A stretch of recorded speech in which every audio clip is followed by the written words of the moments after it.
talk about the Awatere Valley and we say, okay, it's the southern sub-region of Marlborough, but actually the Seaview Vineyard, which is our vineyard here, we call it Seaview, is even unique on it, very different on its own.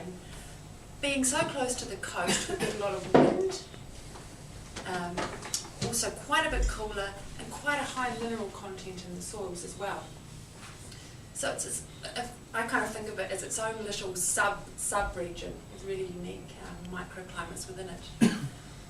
And as you can see, it's almost, I mean, you can see how undulating some of the areas are, whereas a lot of Marlborough vineyards are quite flat.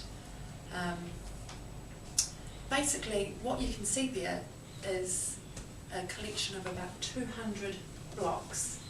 When I say blocks, I mean like little parcels that we treat completely separately. So we follow the maturity separately. When we come to harvest, we harvest separately. Our winery has actually been geared up to kind of handle each parcel individually. So I can actually make each block into a wine, a separate wine in the winery.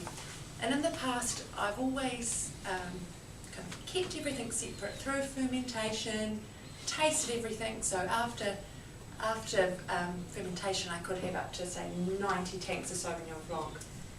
So tasting those, and that's been really important in sort of building up a history of the different blocks, because when I started, I mean, I didn't know anything at all about the site. And then basically after that, I'd go and blend. But I saw over time that there was such a difference between some of the blocks on the vineyard. In particular, that there are some blocks that are not here obviously, but down here we have some blocks that are right on the coast, and those blocks of Sauvignon I'm talking about, really, really pure and mineral, herbal. They actually really stand out in a lineup. You're like, wow, you know, that's what I call the Seaview character, almost tasting of salt. It's really salty character. And then the blocks inland here, where it's warmer, more sheltered, tend to be less herbal, more sort of black currant leaf, even getting sort of more tropical in flavour. And I think a lot of sort of people think, okay, the Seaview Vineyard, I mentioned that Sauvignon is one sort of style, but it so isn't. And so this is where the single block wines have come from, this whole thought of wanting to really showcase the provenance of this vineyard and the kind of individuality of each block and the different flavours.